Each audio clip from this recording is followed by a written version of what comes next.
لا إله إلا الله.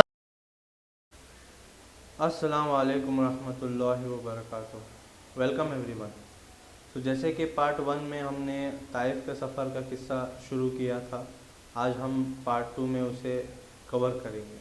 تو پارٹ 2 کو شروع کرنے سے پہلے پارٹ 1 کا قصہ ہم تھوڑا ریوائز کر لیں. پارٹ 1 میں ہم نے پڑھا تھا کہ آپ صلی اللہ علیہ وسلم کو نبوت ملنے کے 9 ورش کے بعد وہ مکہ مکرمہ میں کیسے تبلیغ کا کام انہوں نے کیا، اور حالانکہ تعداد بہت کم تھی مسلمانوں کے اس وقت، اور کچھ لوگ ایسے بھی تھے جو باوجود مسلمان نہ ہونے کے نبی کریم صلی اللہ علیہ وسلم کی مدد کرتے تھے، جن میں سے آپ صلی اللہ علیہ وسلم کے چچا ابو طالب بھی تھے.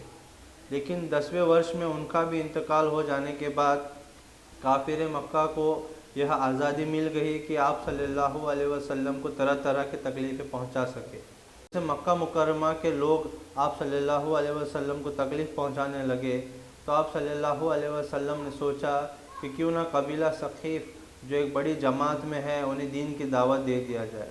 اگر وہ ایمان لائے تو ان کے ذریعے دین پھیل سکتا ہے. تو وہاں سے طائف کا سفر شروع ہوا. جیسے آپ صلی اللہ علیہ وسلم طائف پہنچے تو وہاں کے سرداروں سے ملاقات کی. تو ان سرداروں نے بجائے اس کے کہ ان کی خاطرداری کرتے اور مہمان نوازی کرتے، حالانکہ اس دور میں عرب مہمان نوازی کے لیے مشہور تھے، انہوں نے صاف انکار کر دیا اسلام قبول کرنے سے. ان میں سے ایک نے تو بولا کہ آپ کو آپ کے اللہ تعالیٰ کو آپ کے علاوہ کوئی نبی ملتا ہی نہیں ہے جس کو نبی بنا کے بھیجے. ایک نے کہا کہ اگر آپ نبی ہے تو آپ کے بات کو انکار کرنا خطرے سے خالی نہیں، اور اگر آپ جھوٹے ہیں تو میں آپ سے بات نہیں کرنا چاہتا. تو ویسے انہوں نے تینوں لوگوں نے ان کا انکار کر دیا، تینوں سرداروں نے ان کا انکار کر دیا. جیسے ان تینوں لوگوں نے اسلام قبول کرنے سے انکار کر دیا تو آپ صلی اللہ علیہ وسلم ان تینوں سے نا امید ہو کے وہاں سے سوچے کہ کیوں نہ کوئی اور لوگوں کو دین کا دعوت دے دے. حالانکہ وہ لوگ بھی انکار کرنے لگے اور کہنے لگے کہ ہمارے شہر سے فوراً نکل جاؤ. اور اتنا کہنا تھا کہ ان کے پیچھے وہاں کے بدماش جو بھی لوگ تھے ان کے پیچھے لگا دیے، اور انہوں نے آپ صلی اللہ علیہ وسلم کو پتھروں سے اور گالیوں سے اور برے بھلے چیزوں سے کہہ کر ان کو تکلیف پہنچائی. تو یہ تکلیف سہتے ہوئے آپ صلی اللہ علیہ وسلم جب ایک مقام پر، جب ایک جگہ پر پہنچے، وہاں آپ صلی اللہ علیہ وسلم نے ایک دعا کی. ہم اس پارٹ میں اس دعا کا ترجمہ سنیں گے.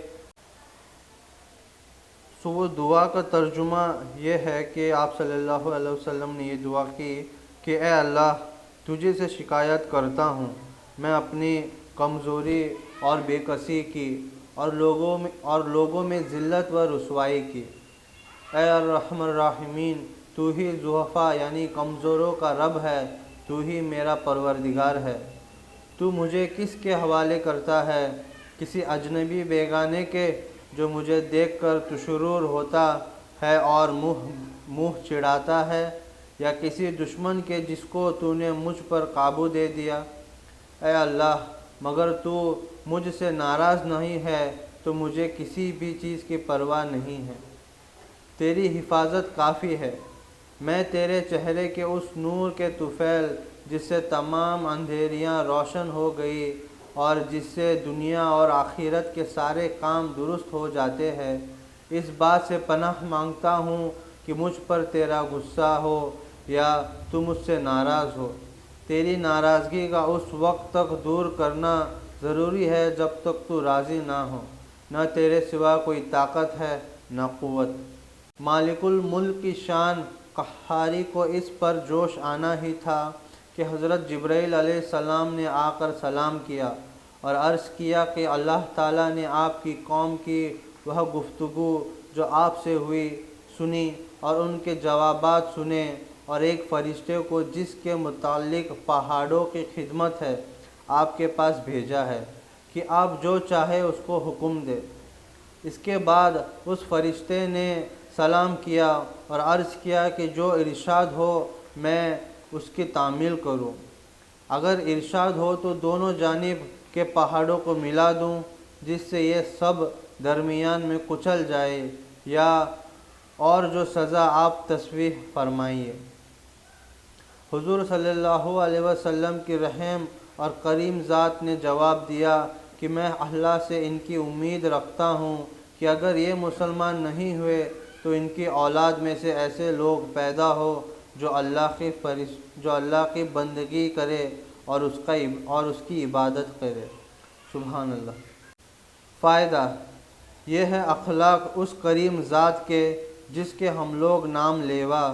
نبی کریم صلی اللہ علیہ وسلم اتنی سخت اور تکلیف اور مشقت اٹھانے کے ہے کہ ہم ذرا سی تکلیف سے کسی کو معمولی گالی دینے سے ایسے بھڑک جاتے ہیں کہ پھر عمر بھر اس کا بدلہ نہیں اترتا۔ ظلم پر ظلم کرتے رہتے ہیں اور دعویٰ کرتے ہیں اپنے محمدی ہونے کا، نبی کے پیرو بننے کا، باوجود نہ بد دعا فرماتے ہیں نہ کوئی بدل لیتے ہیں۔ سبحان اللہ۔ تو یہ تھی ہمارے نبی کریم صلی اللہ علیہ وسلم کے اخلاق کہ اتنے تکلیف، اتنے پریشانی کے باوجود ان کے لیے بددعا نہ کیا، حالانکہ ان کے لیے دعا کیا کہ اے اللہ اگر یہ مسلمان نہ ہوئے تو کم سے کم ان کے نسل میں تو مسلمانوں کو پیدا فرما۔ اللہ تعالیٰ ہمیں اس چیز کو سمجھنے کی توفیق عطا فرمائے اور ہمیں اچھے اخلاق کے ساتھ لوگوں کے ساتھ پیش آنے کی توفیق عطا فرمائے۔ السلام علیکم ورحمۃ اللہ وبرکاتہ۔